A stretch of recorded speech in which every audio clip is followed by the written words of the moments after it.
I'm Celerius, and this video is going to be a little bit about authentication.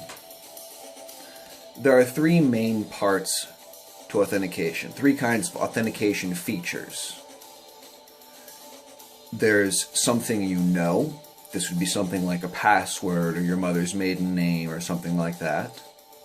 Something you have, your house key, your cell phone, your wallet, your driver's license, and something you are. And this would be biometrics, things like fingerprints, iris patterns, voice prints, stuff like that. Now, almost all authentication on the web is done by passwords, which are something you know.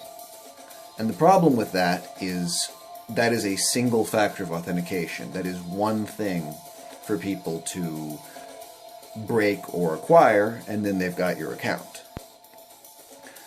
Better security can be had with what's called two-factor authentication, where you base your sign-in, your authentication, on two different things. Something you know, such as a password, and something you have, such as your cell phone.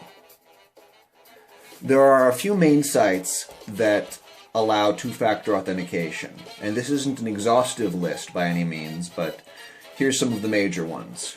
Google, including Gmail, allows two-factor authentication, and they can do it either via text message to your phone or via a Google Authenticator app on Android, iOS, and BlackBerry phones. LastPass, which is a password management service, Apple, Facebook, Twitter, Dropbox, Evernote, PayPal, Steam, the game service, Microsoft accounts, Yahoo Mail, Amazon Web Services, LinkedIn, WordPress, and DreamHost all support two-factor authentication. And for most of these, they do this by sending a text message to your phone. In the case of Facebook, Google, and a few others, the authentication can also operate through authenticator apps such as Auth or Google Authenticator for Android, things like that. Facebook will also allow you to do it through the Facebook website from a machine you're already logged in on. Now, to set up two-factor authentication, what you have to do is go to the site that you want to enable two-factor authentication on and go into the settings, and it will usually be in the security settings or in the mobile settings. Twitter, for example, enables two-factor authentication under the security and privacy section of their main settings. And how that works is, towards the top of the security and privacy settings, they have a section, Login Verification. And you've got a few options. You have Don't Verify Login Requests, Send Login Verification Requests to your phone number, and that requires you to have identified and verified your phone with Twitter already. Or finally, Send Login Verification Requests to the Twitter app. And that works by having the official Twitter application, not a third-party application like Phoenix or any of the other major ones, Robert or anything like that. Third-party apps won't suffice for Twitter authentication. It has to be the official Twitter application. And how that works is they send a push notification to your Twitter app, and then you get the 6-digit code that way. That's how it works for Twitter. You can also do this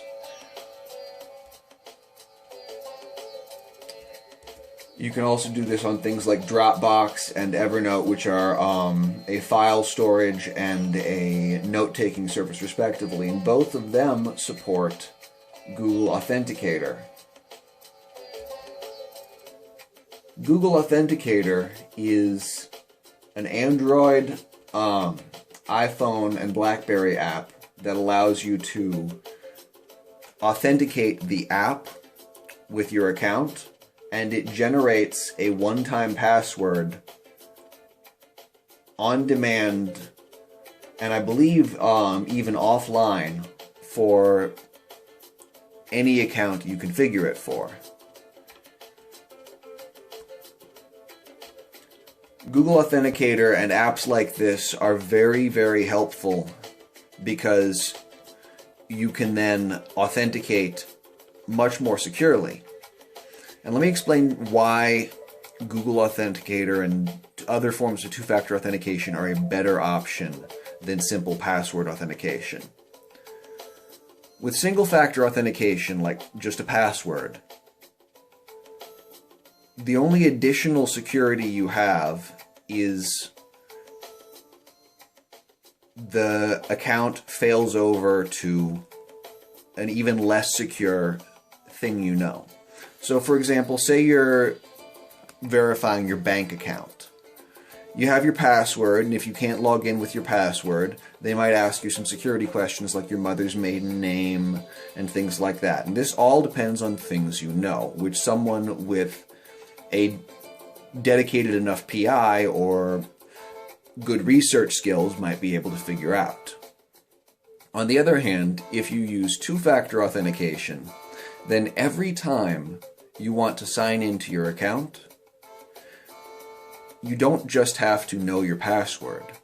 You also have to have your phone on you, because they will either text you or ask you to generate via an authentication app like Auth or Google Authenticator a 6-digit code that is unique to this sign-in attempt. And this code, you have to enter this code as well, in addition to your password, in order to sign in. And so this ups the burden on any would-be attacker by an order of magnitude, because they don't just have to get your password.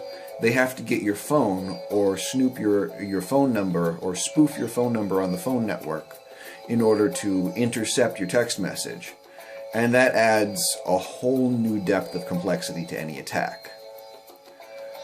The vast majority of broken attacks and broken into accounts on the internet could be stopped with two-factor authentication. Both Helander and I use two-factor authentication on our accounts on Twitter, and I strongly recommend anyone else do the same.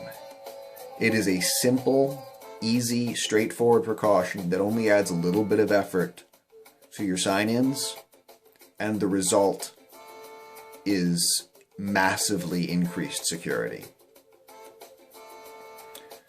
So, good luck to anyone trying this. If you have any questions about it, follow me on Twitter @Silerius. Be glad to answer any questions anybody has. Thanks.